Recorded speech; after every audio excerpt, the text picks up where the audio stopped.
Dealmakers Negotiators International, אנחנו עוסקים בייעוץ ועסקאות, היחידים בארץ שמתרכזים אך ורק בעניין הזה. אנחנו מסייעים בניהול הטקטי של המפגש, סיוע בכלי משא ומתן, או כצוות המשא ומתן, לפעמים מוביל את העסקה, זה בעיקר בחו"ל. מול החברות הגדולות שאנחנו עובדים איתן, אנחנו בעיקר מאחורי הקלעים, עובדים על הכנה מקצועית. זה איזושהי חברה באיטליה, שאנחנו נבוא והם יגידו משהו כמו, you know, you take off the price 50%, we start talking with you. זה היה החשש. שוב, מי לא היה בפגישות האלה מהאנשים פה, אוקיי? כאשר המטרה המסחרית הייתה, א', אנחנו ידענו שאנחנו נצטרך לתת שם קצת בשר, אוקיי? ורצינו להגיע לדמו. שוב, מאמר מוסגר. אחד הדברים שאנחנו עושים זה שכשיש רצף של משאים ומתנים, וכמעט תמיד יש, אנחנו תמיד מסתכלים מה צריך להיות בפגישה הבאה. ואנחנו מכינים את המסרים עוד בפגישה הזאת כדי לבשל את זה. לראשונה יש פתרון טקטי בניהול מפגשים. יש הרבה יועצים אסטרטגיים, מלא.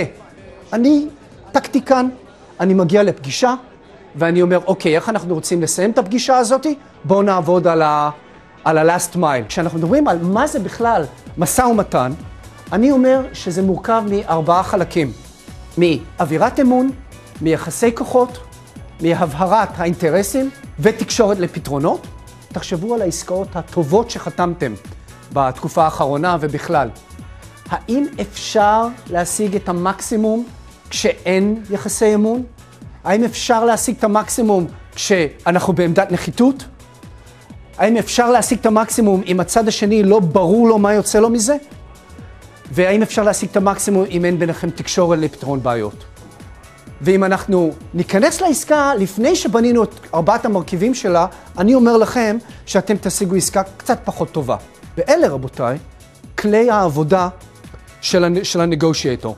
בסופו של דבר, כל אלה משפיעים על איך אנחנו מרגישים במהלך האינטראקציה ועל קבלת ההחלטות שלנו. וזה מודל DDM. מה זה DDM? 3 חלקים. החלק הראשון זה מהו אותו מצב, ה-DNA של המשא ומתן. החלק החשוב זה הנושא של טיעול. מה ההבדל בין נגושייטור טוב למעולה? זה בזה. זה מעבר מהכנה לתכנון. וחלק שלישי זה כל הנושא של ניהול האינטראקציה, כאשר הייעוד זה להביא באמת לעסקה המקסימליסטית.